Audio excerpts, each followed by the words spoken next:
Bonjour à tous. Nous allons commencer par la lecture par Alice Baud d'un texte de Lydie Datas qu'elle a choisi.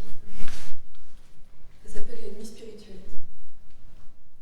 Si la nuit est pour vous ce temps de trêve et d'inconscience qui va du crépuscule du soir au crépuscule de l'aube, et si elle cesse pour vous avec le jour, elle est ma conscience même et n'a pour moi pas de fin. Parce que je suis une femme, condamnée à la plus humiliante infirmité, qui n'est pas celle du corps mais celle de l'âme, condamnée à vivre l'envers de toute spiritualité. Il me faut pour subsister glaner dans les ténèbres les déchets que rejette l'esprit, porter éternellement le deuil de la pensée.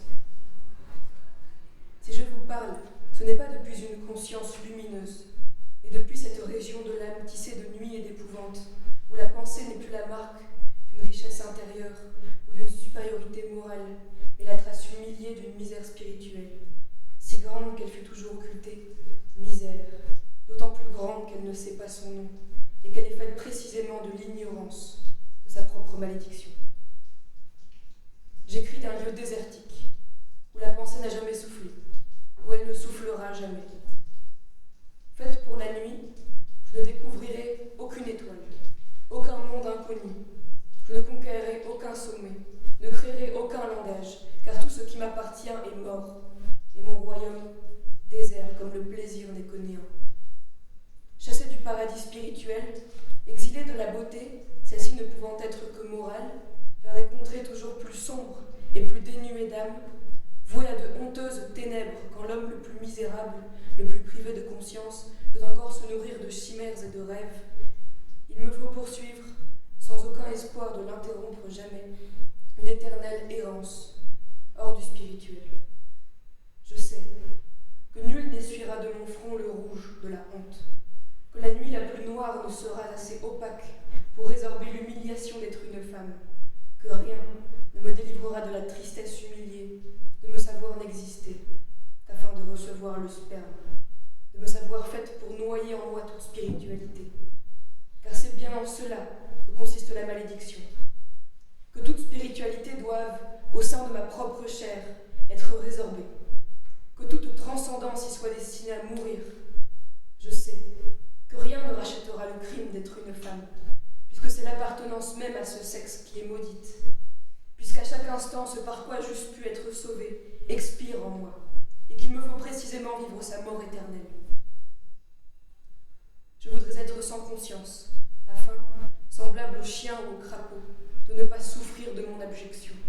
Or, c'est de la conscience même de cette abjection qu'il me faut vivre, sans que me soit donnée une fois, mon âme n'irradiant que du noir, l'espérance d'en sortir, puisque je ne possède une âme qu'afin de la bafouer mortellement, que je n'ai de conscience que pour connaître ma déchéance. Quelquefois, dans la souffrance que me procure la pensée de mon abjection, je crois lire le signe d'une possible rémission. Mais ce n'est là qu'une illusion, car si la spiritualité me fait souffrir, ce n'est qu'en tant qu'elle est absente de moi. Et cette souffrance même est la preuve de ma malédiction. Destinée à n'éprouver la beauté que comme un manque, à ne me savoir d'âme qu'en la profanant, comme ces prostituées, si pauvres qu'elles sont condamnées à mendier éternellement aux hommes, leur âme sous forme d'une symbolique au bol. Comme ces prostituées, si perdues qu'elles ne peuvent aspirer qu'à se vendre, il me faut demeurer au seuil de la beauté, comme aux marches d'une cathédrale admirable, dont les vitraux éblouissants, pour mes yeux seuls, demeureraient opaques. Car la beauté m'a condamnée sans appel. Chartres, Amiens n'ont pas été bâtis pour moi. L'ange du portail de Reims ne sourit pas pour moi. Je peux les regarder et dire combien je les admire. Mon admiration même est un non-sens et une profanation. Et je pourrais passer ma vie entière au pied de Notre-Dame de Chartres, sans m'en approcher davantage, sans qu'elle dresse devant moi autre chose que la masse vertigineuse de mon impuissance. Car si rien en apparence ne m'empêche d'en approcher, comme ces pelouses interdites, qui ne sont gardées que par des fleurs, c'est la beauté même de l'art qui m'en interdit l'accès. Terrassée par la splendeur des vitraux, refoulée par la magnificence de l'orgue, je ne puis devant elle que m'effacer, que reculer, jusqu'au coin le plus humilié de moi-même. La beauté est mon calvaire. Toute beauté me plonge au sein du désespoir en me rappelant que j'en suis bannie. et en me renvoyant à ma propre nuit intérieure. Chaque nouveau chant, chaque nouvelle partition de lumière renouvelant sous une forme, chaque fois plus éclatante et plus irrévocable, l'anathème, m'interdisant d'en approcher. Ma pauvreté spirituelle, que rehausse leur incomparable richesse, est faite des plus beaux cantiques, les mélodies les plus chastes, et mon âme, que blesse éternellement le songe immaculé de la beauté, doit vivre, à travers elle, sa propre nuit spirituelle. N'existant qu'afin que la spiritualité soit hors de moi plus pure, l'intelligence plus haute et la bonté plus lumineuse, il me faut vivre de cette misère, sans aucun moyen d'y échapper.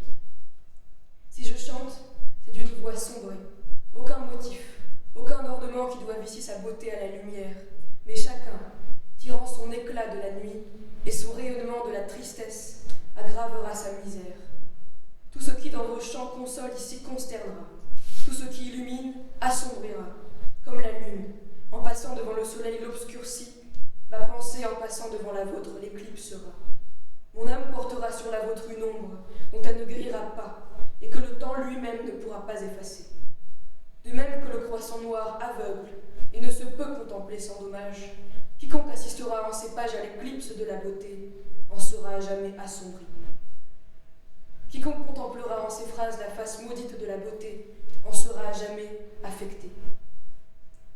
Votre lumière étant faite de ma nuit, votre gloire de mon abaissement et votre magnificence de ma pauvreté, ce chant est l'envers de la pensée et le contraire même du langage. Si rien en apparence ne le distingue des vôtres, rien, ni la splendeur du verbe, ni la hauteur de la pensée ne pourra faire que celle-ci étale autre chose que ma pauvreté spirituelle. Si dans ces phrases misérables, et comme en deuil d'elle-même se reconnaît le style de vos chants les plus lumineux, et de vos pensées les plus pures, c'est que ces phrases maudites, d'un bout à l'autre obscurcies par mon âme, ce sont les vôtres, reprises, et miraculeusement retournées sur elles-mêmes. Car ce chant ne représente pas une victoire spirituelle de la femme, ni même la fin de sa malédiction, mais sa confirmation éternelle. S'il possède une vertu, ce n'est que parce qu'il la condamne et lui enlève tout espoir. S'il possède une beauté, ce n'est que cette beauté désespérante de la nuit, nous dérobant provisoirement le monde et nous plongeons dans la détresse. S'il possède une valeur, c'est seulement que, ne s'étant encore jamais produit, il ne se reproduira plus jamais, et qu'avec lui, la malédiction ne pouvant être chantée qu'une seule fois, à la fois commence et s'achève pour elle la seule aventure spirituelle possible.